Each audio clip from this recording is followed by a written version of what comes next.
Welcome to part 5 of our interview with Kaye Scott. This is where we look at the big vision. Let's go into the big vision, okay, and have a look at the future. How do you see Berowra and the Central Coast going forward? Do you see them really, because they're on the train lines, really building up or staying their little village and moving forward?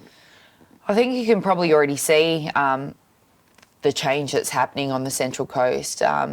The population density is increasing, and I think if I forecast 20 years in the future that it's kind of going to become like a little bit of a mini Sydney hub.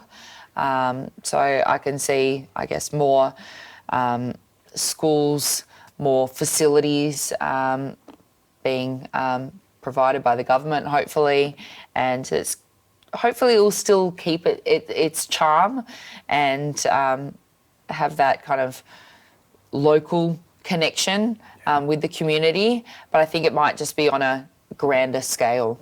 So what are the biggest challenges you see for the next 20 years for us locally and within Australia? I probably think is managing our planet and the climate. We have limited resources on this planet, and we're going to need to come together to looking after the environment. We've spoken about Gosford and Berowra and the Central Coast and the challenges. So what's for you? What do you see your future being? I think that's a difficult question for most people to answer, particularly in my scenario, being an elite athlete, and that my focus is so much on putting everything I can right now into the Olympics, and it requires so much energy.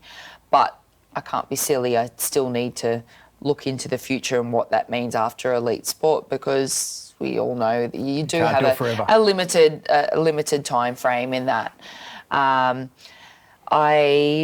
have explored the potential idea of becoming a firefighter. That's always, again, it agrees with my active lifestyle. I've also would love to keep a link with boxing, and thought about potentially working in the media, whether that's commentary within boxing or some idea on that front. Have you ever thought of going back to being a teacher? You trained as a teacher. Would you ever go back to being a teacher? I actually don't think so. I steered away from it initially because I didn't really enjoy the pracs that we did. We'd kind of like where you are a teacher for 6 or 8 weeks at a time, and I felt like I was just disciplining the kids the majority of the time rather than actually teaching them. Yeah. So that really kind of steered me away from pursuing that any further. But it's probably a really important thing. The new New South Wales government's talking about trying to get more teachers in, and they're struggling to get the youth to go into it. It's probably a really good thing. They don't want to be a parent. They want to be a teacher. They want to teach. That's it. I think by doing the personal training and the group fitness, I've kind of still doing that teaching role, but I'm with an audience that want to be there. And I think teaching these days is a very, very difficult job. And the government need to look at some kind of incentive to making it more encouraging for other young adults to want to study and to teach our next generation. We need people there to be able to fill those roles. Yeah. So the media stuff, yeah.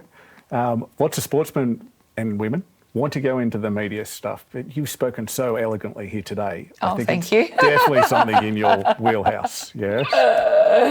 If you're watching. The last question is the biggest of the vision. Where do you see Australia in 50 years?